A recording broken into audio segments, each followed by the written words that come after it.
Pope Francis says St. Paul is a model for all Christians. Questo annunciatore senza fine di orizzonte, sempre di più.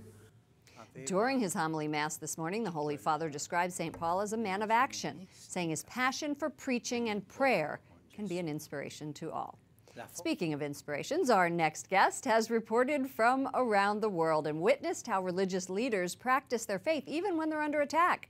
Joining us now, Cal Thomas, author, syndicated columnist, who's been covering Washington for a while and has been to the Middle East 20 different times. Do you believe, Cal, that Christian persecution and the refugee crisis is receiving the proper amount of immediate attention? No, it's not, Lauren. All the attention seems to be on Muslims, which is fine to a certain extent, but the Christians are being persecuted in record numbers, not only in the Middle East, but in other parts of the world as well. It was always a bother to me that President Obama, who was a declared Christian, let in from Syria mostly Muslim refugees and hardly any Christian ones. And anybody who pays any attention to what's going on in the Middle East knows that the Christians, from the Copts who were murdered on this bus in Egypt the other day, to all kinds of other places, are being driven out of the Middle East, in Iraq and so many other places. We've reported about that. A team of us went and saw just the decimation of these villages.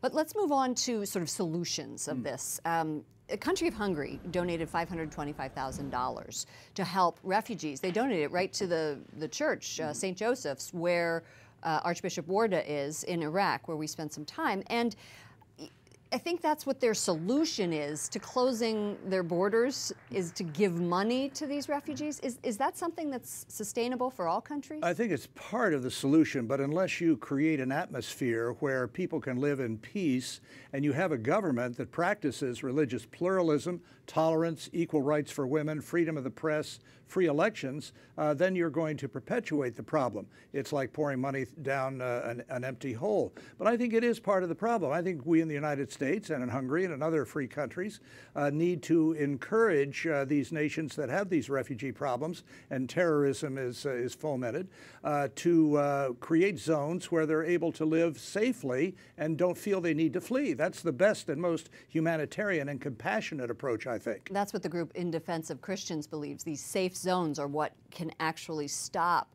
this horrific fleeing. You've reported on the persecution of Jewish people during the Soviet Union. What can Americans learn from history? Well, I think Christians especially are not united as our Jewish friends were during this period in the 1980s, got behind what were then called the refuseniks, people like Anatoly, now Natan Sharansky, Vladimir Shlepak, and others who I've met.